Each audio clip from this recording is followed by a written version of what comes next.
Biri Peyğəmbərimizdən hədis buyurur ki, İnnallaha Teala yaqulu yevmel qiyamah. Peyğəmbər buyurur ki, Allah mütəala qiyamət günündə buyuracaq ki, ya bənə Adəm, ay insan övladım. Məriztu fələm təudni. Mən xəstə oldum, amma sən mənim ziyarətimə gəlmədin. Qal, o bəndə deyəcək, ya Rabbi, mənim Rəbbim, keyfə əudəkə və əntə Rabbul aləmin. Bəndə deyəcək ki, Allah, Rəbbim, səni necə ziyarət eləyim ki, sən aləmlərin Rəbbisən. Qal, Allah-u Teala belə cavab verəcək, buyuracaq ki, əmə alimtə ənnə abdi filanə mərid fələm təuduhu. Əmə alimtə ənnəkə ləv uddəhu ləvəcədətəni indəhu. Allah belə cavab verəcək həmin bəndiyə. Buyuracaq ki, bilmirdin ki, mənim bəndəm xəstə oldu və sən ziyarət etmədin. Bilmirdin ki, əgər onu ziyarət etsəydin, mən onun yanında olardım. Bu hədis bizə çatdırır ki, xəstəyə baş çəkməliyik. Səbəb olar ki, Allaha biz baş çəkirik. Allahın ziyarətində oluruq. Buyurur ki, hər kəs xəstənin başı ucunda olsaydı, mən də belə bil ki, mənim baş ucundaydın sən.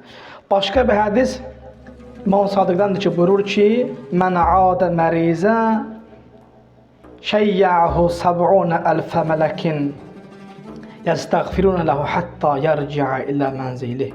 Buyurur, bir nəfər evindən dura, bizim doğru dildə 1 kilo konfet alar, məsələn 1 kilo şirniyyat alar, bir meyvə alar, Selamun aleyküm və rəhmətullah, gedib bir dənə xəstəyə baş çəkməliyəm. Buyurur ki, mən evdən çıxdım, 1 kilo şirniyyatdan xəstəyə baş çəkməliyəm.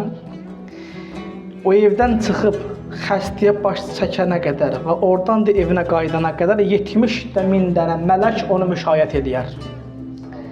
Və onun üçün bağışlanma diləyər. Kimin üçün? O ziyarət edən şəxs üçün həmin o 70.000 dənə mələk bağışlanma diləyər. Ta ki mənzilinə qaydana qədər. Bu, xəstəyə baş çəkməli idi. Bir hədisi də xəstənin xidmətində durma haqqında deyə söhbətimi tamam edirəm. Məsələn, bir nəfər xəstədir. Məsələn, xəstənin qızı, bir dostu ya oğlu səhər axşam onun xidmətindədir. Yemək yedizdirməyində, çay içirməyində, təmizliyində onun xidmətində durur. O iki hədis ümumi ziyarət üçün idi. İndi diqqətçi çatdıracağım hədisdə isə xidməti duran haqqındadır. Onun fəziləti barəsindədir ki, mən Peyğəmbərin hədis buyurur ki, mən qamə alə məriz yevmən və leylən. Hər kim gecə və ya gündüz fərqi yoxdur. Bir dənə xəstənin xidmətində dura. Bə'səhullahu ma'a İbrahimə Xəlil əleyhissalam. Allah onu İbrahim Xəlil, Allahın dostu olan İbrahim Peyğəmbərlə birlikdə məşğul eləyəcək. Fəcazə aləs-sirat kəlbərqəl xatifil ləma'a.